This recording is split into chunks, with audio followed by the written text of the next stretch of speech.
Hello and welcome back to Yarn Church.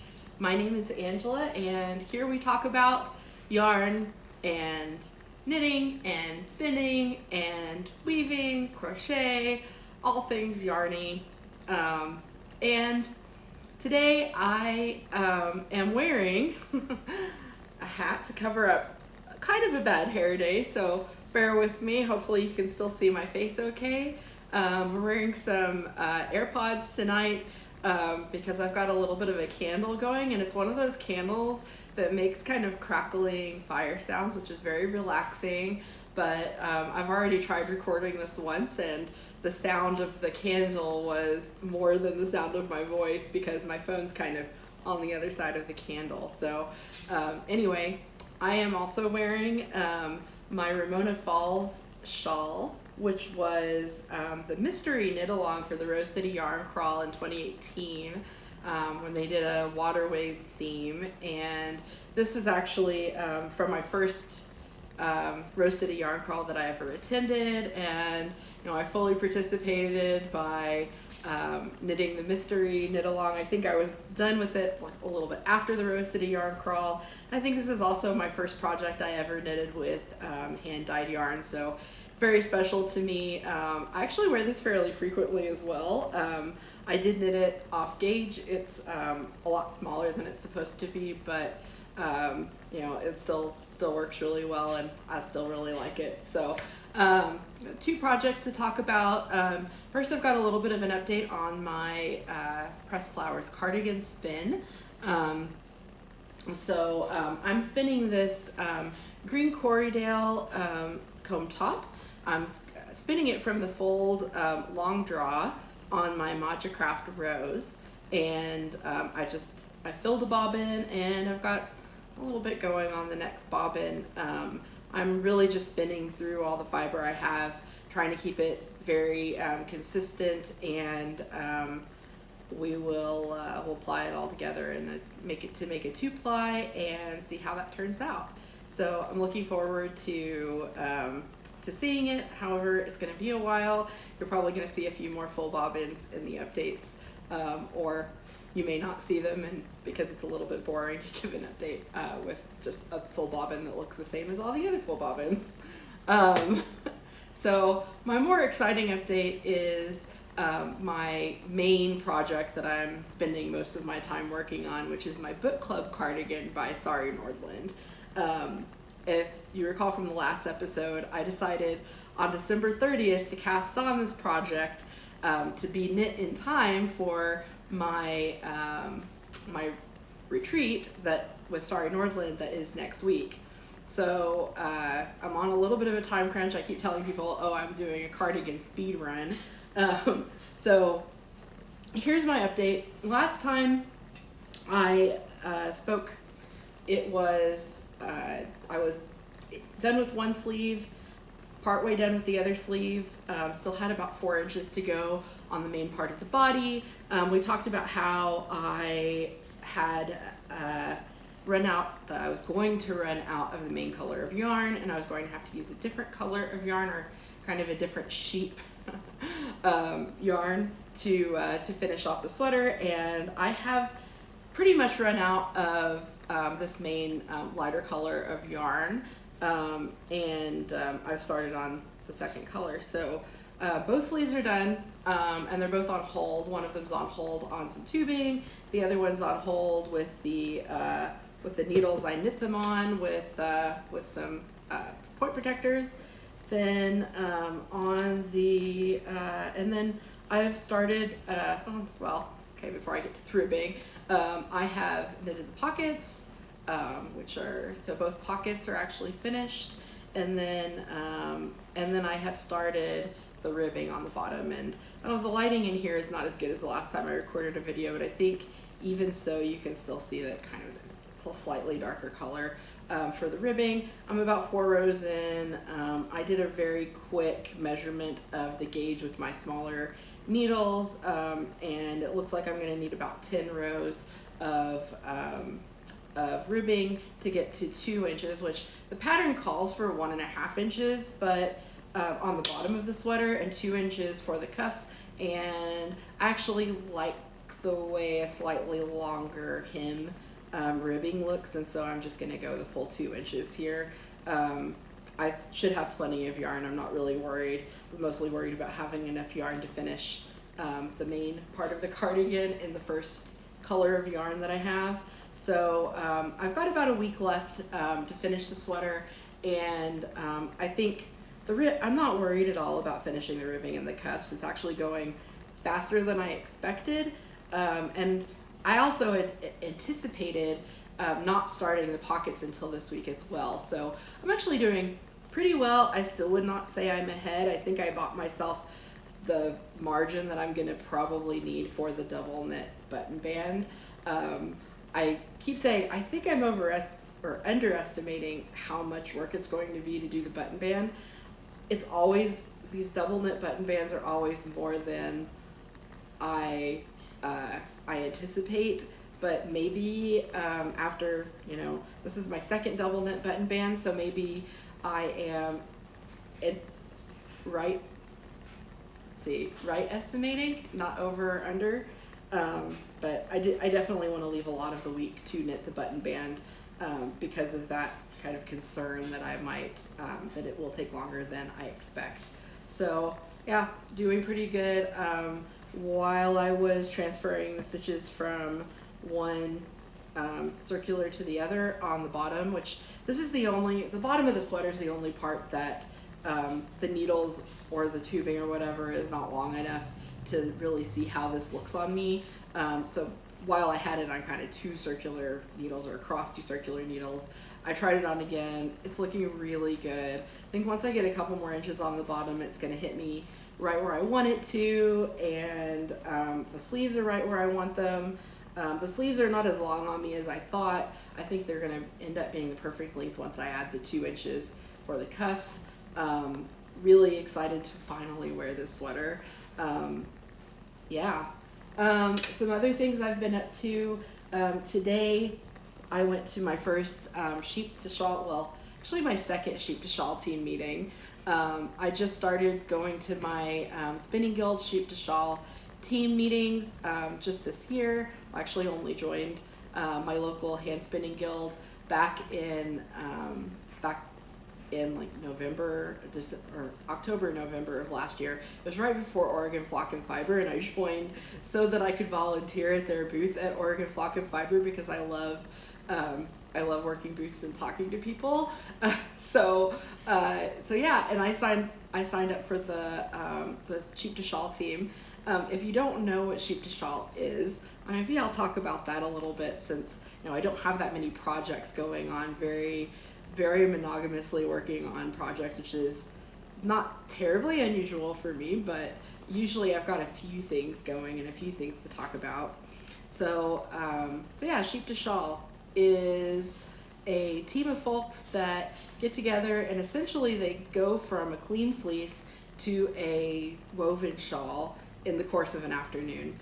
And mostly we do demonstrations, but we also have competitions. I'm obviously not an expert in this. I just started going to the team meetings, but there's, I believe, 7 people on the team at a time. Really, our team has about 30 people on it, but at each event there's about 7 folks that go on the team at each event. And there is a plier, there's a carder, there are, I believe, 3 spinners. Am I counting correctly? A plier and a what do they call it?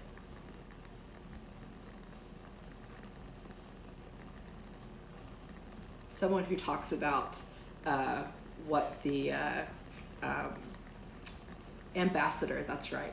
It's someone who talks about kind of what they're doing and kind of speaks for the folks that are doing the work. And one of the people is weaving, so essentially we go and the spinners and the plier are kind of, they'll take the clean fleece and start picking through it, and the carder will start putting it through the drum carder. As they start getting some bats ready to go, the spinners kind of take the bats with them or take pieces of the bats with them and start spinning. The plier stays behind and continues picking. About the time that some singles start coming off, or they have bobbins full enough with singles, the plier starts taking like a couple of bobbins, plying them together.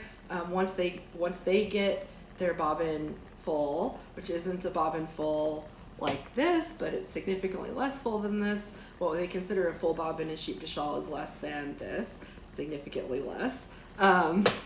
They will take that and put it on a weaving bobbin, wind it onto a weaving bobbin and hand it to the weaver, who'll put it in the shuttle and use that as the weft in the shawl. So, and then of course the ambassador is kind of outside of this, talking to passersby. I believe the competitions usually last about 4 hours and demonstrations are 5 or 6 hours. So there's not quite the timed aspect when it's a demonstration. So our first demonstration is actually in March. It's the same weekend as the Rose City Yarn Crawl. It's in Aurora, Oregon at the Antique Spinning Wheel Showcase.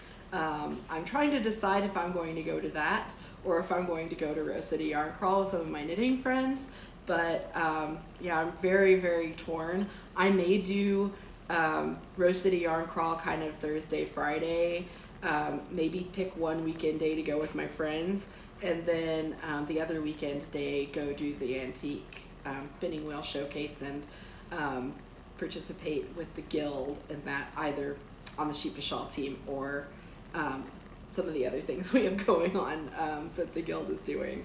So yeah, I think one of the other things I did want to talk about was what makes a beginner knitting pattern.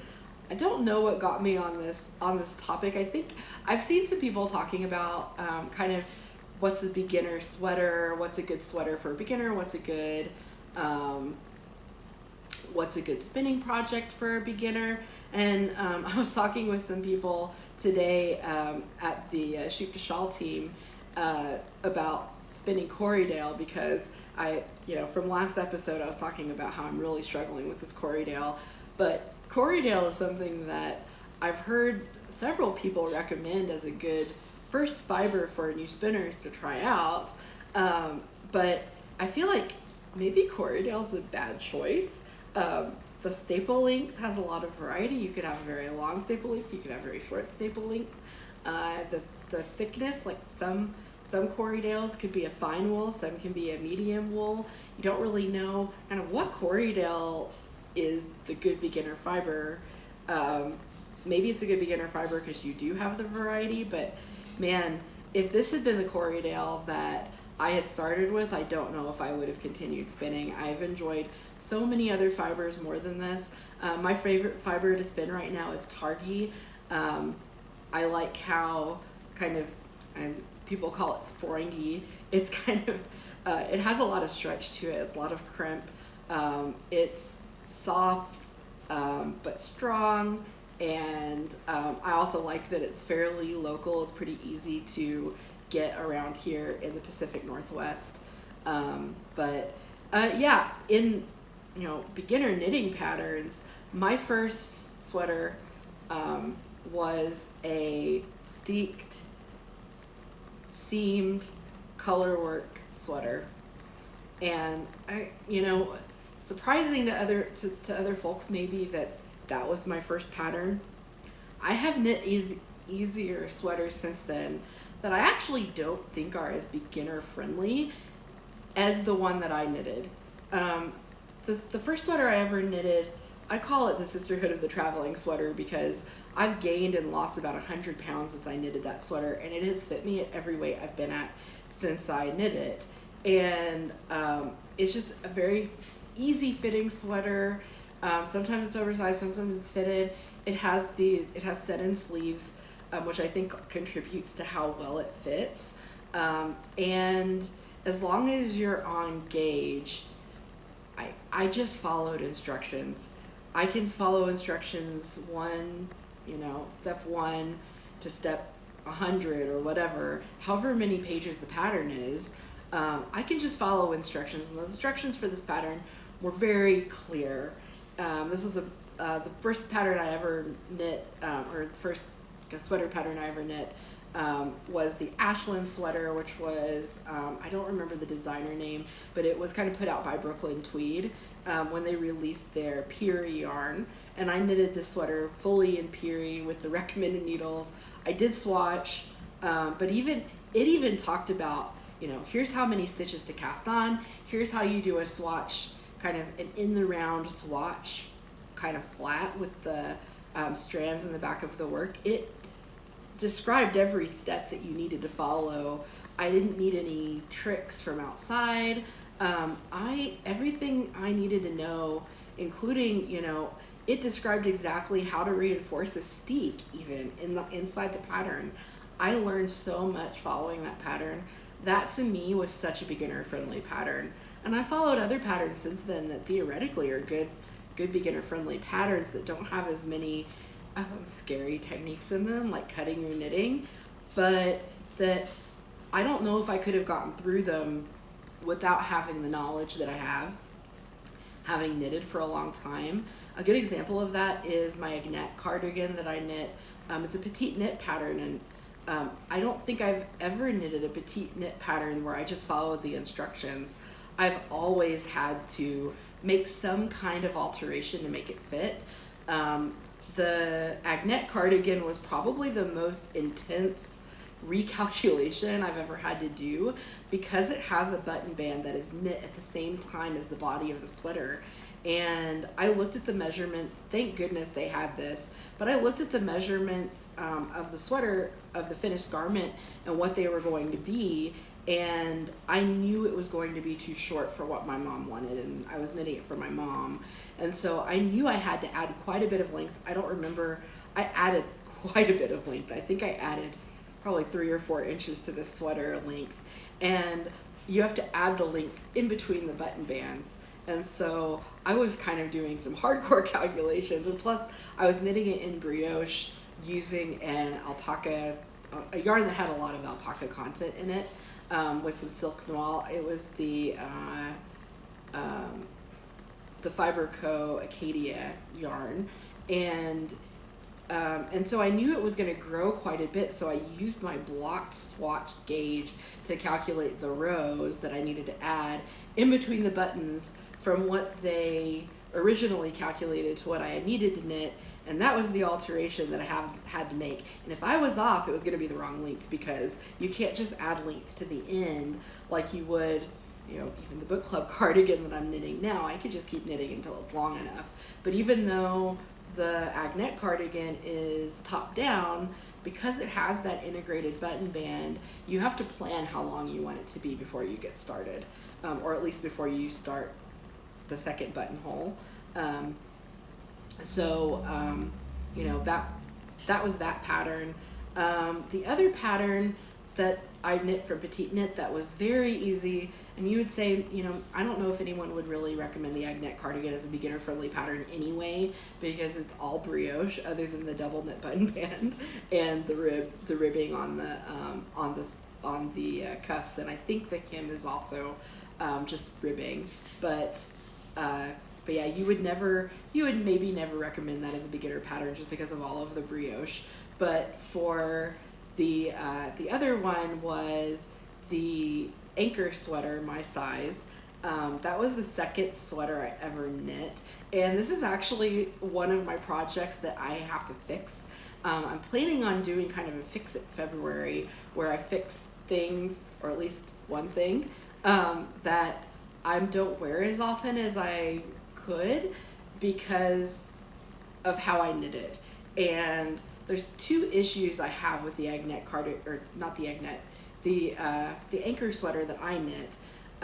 Number 1, which is not really a problem because I think I might like it, is the sleeves ended up way too short. The sleeves hit me about here, and I followed the pattern instructions. Now, I've had a little bit more experience under my belt, and I would do it differently now. I would be trying it on and deciding like, okay, well, when it actually gets down to here, then I'll start the ribbing. But also, the decreases are also at this, it's a tapered sleeve, so there's decreases that are kind of going along the length of the sleeve. And the other thing is it's very snug to my arm because it decreased really fast too. So I think if I were to reknit this sweater, I would probably look at, okay, once I get to the point where I'm, separating for sleeves, I would look at where is the sleeve starting, how far down my arm is the sleeve going to go, do kind of a gauge calculation of how many rows is that going to be,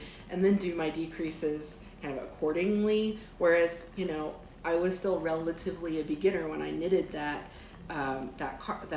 sweater, and so I just followed the instructions. And the same thing with the body. I followed the instructions on the body, and it's not quite as long as I would like it, and so I need to go further on the body.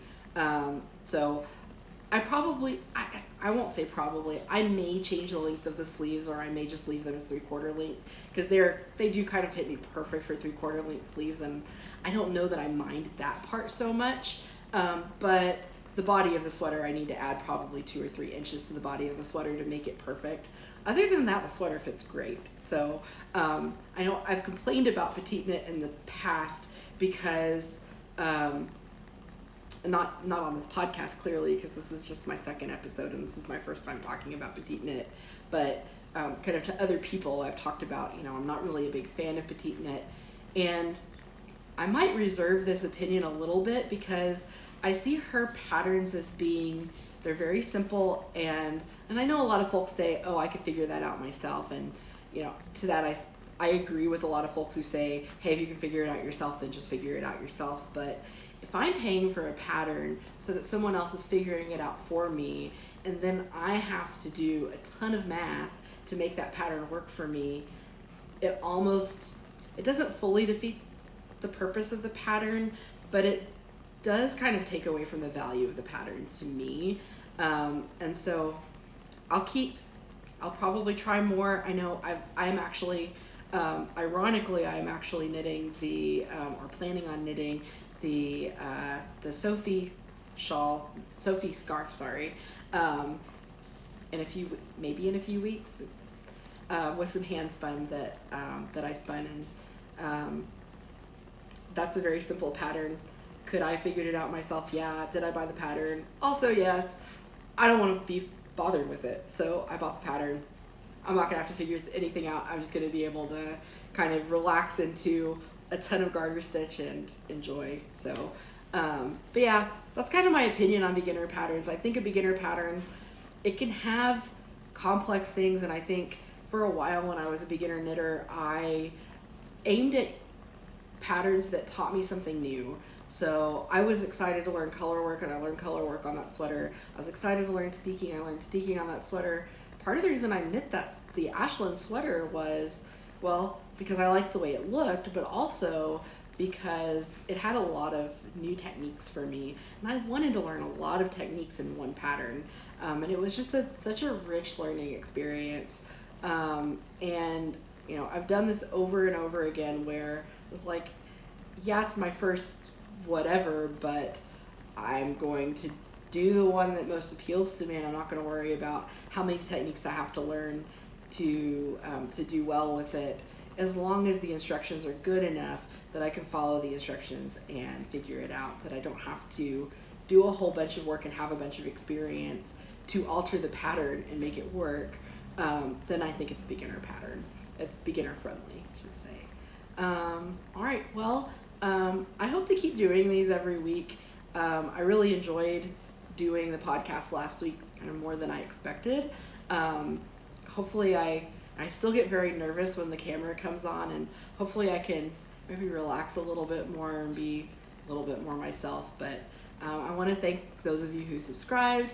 I know a lot of you are my friends and coworkers already, and I really appreciate you supporting me and my new endeavor and trying something new. I also want to thank those people who YouTube showed them my video and you chose to like and subscribe. I really appreciated that. Like I said, I really want to kind of build a community here and share with folks. For the algorithm, why don't you tell me kind of what you're working on right now? I'm curious, like, how did you find the video, and what are you working on? Let's do that. And as always, if you enjoy this content, like and subscribe so other folks can find me. And I thank you so much. See you again next time. Bye-bye.